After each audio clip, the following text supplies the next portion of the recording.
SMP #1. Let's do it.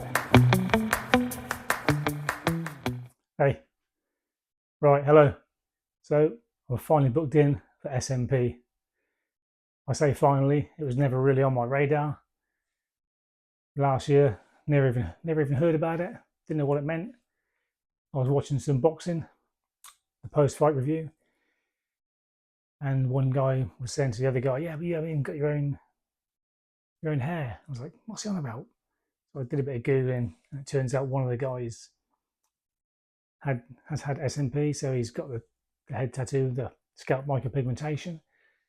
And I think further research sort of showed that it wasn't a great job. It went a bit blue, a bit blotchy.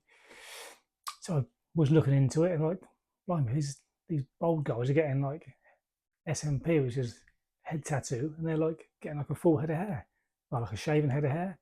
The look, and I sort of kept looking and looking. The more you research something on your phone, the more your feed gives it to you, the algorithm. So I was getting this SMP stuff coming up, and I saw a few lives, and just like, you can see the guy tattooing the head. I guess it was like planting the seed, but I never really thought I'd ever do it, or it's for me, or too old, or is it too expensive? So I just sort of kept looking, and then when you see the before and after pictures of some of them, it's like you wouldn't tell. You wouldn't tell, and that is incredible work. Wow. That again, I was like, yeah, maybe. So I was like asking my sons about it. I got 2 sons and a daughter. I was asking them about it. What do you think about that? Obviously, yeah, not really telling me to go for it. So yeah, I kept looking. Then this one guy came up on his live feed, actually doing an SMP on a client's head. I jumped in on the live, asked loads of questions, and he answered them, really factual, really honest. He's a totally honest guy. He's there to change lives, and he was going very slow. Where I've seen a few more live artists, and they seem to really just going for it, which he is. I mean, this guy's an artist. He's like a world leader. He's got his own patented. Well, I'm not sure if they're patented, but the ways of doing sort of hairlines, and he's won awards. He's been doing it like over 17 years. So I kept looking and looking. I was really impressed with the way he answered the questions. And then he sort of said, "Oh, actually, if I get say 100 likes or something, I'll take my trousers down." So what's he on about? And later on in the live, he sort of took his trousers down by his thigh, and he's got lots of tattoos of SMP, so different densities, different colours, different thicknesses. So he's a walking marketing machine for his own SMP, which I know it's only a tattoo, but I was really impressed, and that probably sold me even more for this guy. So so I was impressed with his background, his skill set, his just personality, his honesty, his artistic work, and there he's like, genuine, wants to change lives. And then he had this SMP on his leg. So before I knew it, I was sort of thinking about it, and then I booked a consultation. And again, yeah, lovely setup, lovely guy. Went through all the stages, so it's like 4 sessions. What happens in each session, and the recovery time, and the choices you get. So yeah, I was like, probably going to have it before I went there, sort of in the little back of my mind. So booked in for my first session, which is this week. So I thought I'd do a little video, which I've never done before. I've been through many like sporting events, operations, where I always sort of think after, that'd be really nice if you just sort of documented the journey.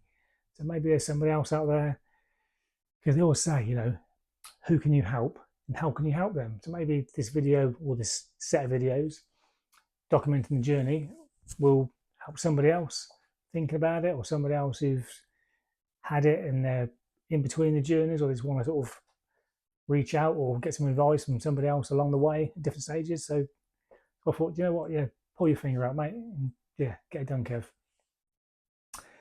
Yeah, so that was it. So it wasn't on my radar. I asked all the questions. I was really impressed. And then I sort of thought as well, I was thinking, well, I'm 55. And it wasn't until I sort of said, well, in 15 years, I'm 70. 70. I'm not going to care what if it goes wrong, you know, when I'm 70, you know, because you always get that what ifs. What if it goes blotchy? What if it goes blue? What if it looks terrible? What if it doesn't suit me? You know, what if, what if? And it's again in life, isn't it? You've got to change the narrative where you've got the little negative chimp and the positive chimp. So you've got to listen more to the positive chimp. You know, what if it goes right? What if it does make me look 10 years younger? What if it never goes blotchy? What if it never goes blue? What if it looks fantastic? Yeah, so I've gone for the positive chimp. And also, like, my dad passed away 11 years ago. I used to always cut his hair. So I'd always like, yeah, pure white, silver hair like this. So I'd be trimming his hair, cutting it, and getting the grades out. And I was sort of, you know, grade 2 to 5 and trimming it on top. I say, Dad, what do you want in the back like? Do you want me to keep it long halfway or how high? He said, Kev, I can't see the back of my hair. I don't care what it looks like. I can't see it. Do what you want. So it's the same thing. My mentality, like when I'm 70, look, 15 years, Kev, you'll be 70. Hey, I'd just be glad to get that far. I mean, so yeah, so that's one of my reasons. And then one of my sons is covered in tattoos, full back, full arm, full leg, torso. And he's sort of like, Dad, are you serious? You're going to get your first tattoo and it's going to be on your head. He said, that is going to fucking kill, Dad. Do you realise that? Huh? Are you mad? I was like, well, do you know what? It did sort of think, tattoo on my head. And I think, well, I'm not the first person to try it. You know, SMP guys got people coming in daily. It can't be that bad, surely. And it's over 4 sessions. So, yeah, that was another little sort of spin the narrative thinking, you know, I'm not the first. You know, I can't see people screaming in the chair. Can't be that bad, surely. So what else have I got here? So yeah, I think it sounds good that it's over 4 sessions. So it's going to be like whatever they help out with the density, they build up the density, maybe the colouring, I'm not sure, different pigmentations. But so that was sort of quite comforting rather than just a one day bang, get it out and you'll, you know, because to be fair, you do see some SMP images that are not so good and people have to get laser surgery and then get put back in with somebody else to get it corrected. But yeah, this guy's got just a wealth of experience and yeah, on Instagram, on TikTok, a whole host of people with before and after pictures. So yeah, total confidence in that. It's just probably a big thing. I mean, also yeah, I mean, I used to sort of jokingly, whenever I was in the engineering department, I had our yearly pictures, so I'd always put a wig on, different colour wig, and just for messing around for events, for parties, you know, ginger wigs, long, short, curly. So I was in the engineering meeting once, and our sort of engineering manager said, this year we're going to do this, and this year we're going to do this. Oh, and look, we've finally got the last picture of everyone together. Like, you know, about 120 people there for our yearly engineering picture, and everyone started laughing, burst out laughing, and I think he got a bit, what's going on at first, and then everyone was laughing. He couldn't make it out. He never told a joke, and he turned around at the big screen. He's looking. He's like, Kevin, you leave the wig on. So yeah, so like whenever you get a chance to put the wig on. And then when I was for my 50th, my family came over and they all brought like a, you know, ginger wig, curly ones, bright ones, long ones. Just because yeah, I used to have thick, long ginger hair, so it's a big change. Yeah, it's a big change. So we'll see. I probably missed a few things that I was going to sort of mention for people to look at. I haven't got my glasses on, so it makes it even worse. So yeah, so basically, generally, I mean, if you want to tag along, I'm not sure when I'll bang this up, how many days. I've just downloaded TikTok about 3 days ago. Sorry, not TikTok, CapCut. So I've downloaded CapCut, and I know you can put in some pictures. So this is why I'm sort of sat to the side of the screen, because they sort of say, if you want to put pictures there, try and leave a space on the side and do it in landscape. So I'll try and put some pictures up on there of me in my younger days, my hair. And there was some days when I'd leave it for about, I don't know, 10 mil, back in the day, thinking that yeah, a bit of wax, that's not too bad. Look, not trying to do anything silly on the top, but yeah, the pictures now looking back were like I had the complete racetrack here with just hair here, and it's not a good look. So it sort of started going back. Then I had like the middle island, so a bit of hair here, and then a big bulb when the back went, the bulb at the back went. So now I wet shave it, or I buzz it, then wet shave it. And sometimes if it's left for a couple of days, then you can probably just see it now that the silver hair now, not ginger. So you get the silver hairline comes here. And if I've left it for a couple of days, I go to the gym, I'm just starting doing a bit of workout, and I look in the mirror thinking, that's bad.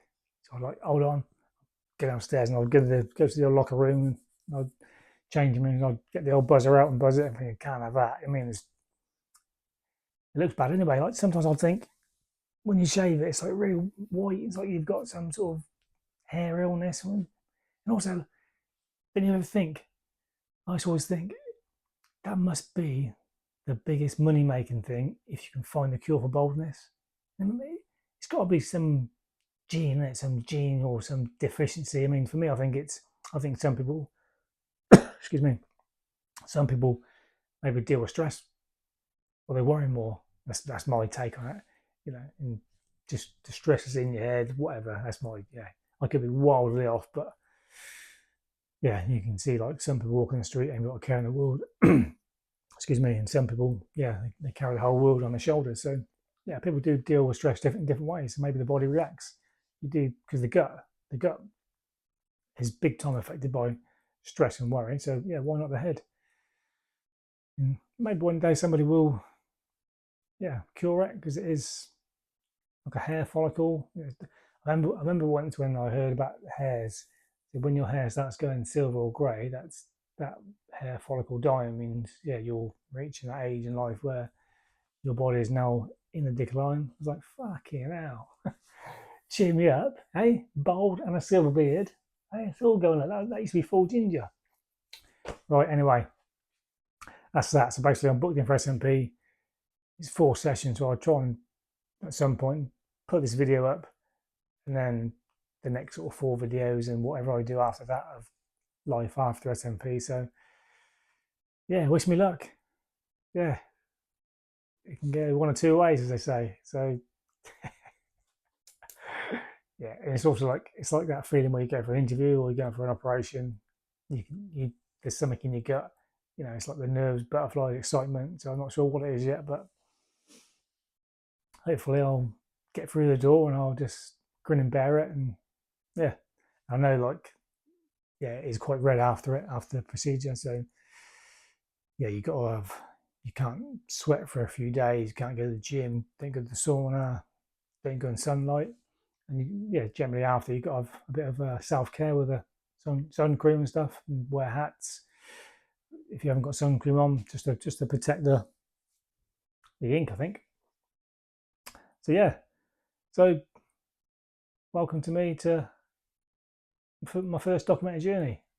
Yeah, I've got a T4 camper with my son that I'm doing also. So I used to have a T2 camper 32 years ago. So that's another documentation. I've just started the video. Just need to get some time to get into CapCut and put them up. But that's another game in itself. And then I was thinking back about my journey of hair, because I had a full, thick head of ginger hair all through my life. I even had long hair when I was traveling. So yeah, never did I think I'd ever sort of lose my hair. And looking back at the pictures, I think I had my first child when I was 27, and I look back now, I'm sort of holding him in that first year. I can just sort of see my scalp coming through. I was like, whoa, do you know what this is? And I've got 4 brothers. They still got hair, but it's not as thick. It's receding, but it's still not like mine. Mine's now gone complete down the middle. So looking back over the years, from 27 to 30, it was sort of going patchy. Then I think one day, do you know what also? You know what I really miss is the barbers. Being in the barber shop, being in the queue, having all the banter with the lads and barber, and years ago, probably showing my age now, but when they used to come to the finish, they'd have this like little puffer, orange puffer, with a hose going to it, and it would puff in this little Aladdin's genie like type silver can with a little spout, and it would sort of puff this stuff all around your neck to finish you off as he sort of brushed you down and took off the old towel in your back of your t-shirt. The smell was lovely. I'd love to get some of that. I don't know what it's called. I'll have to do some research, but yeah. So I miss that. So you miss everything that goes with a haircut. You miss looking sharp. You know, you see friends at work and always sort of say, "Yeah, looking sharp, mate," because after they have a haircut, isn't it? Yeah, you feel good. You feel good. You feel sharp. Right. Take care. Be safe.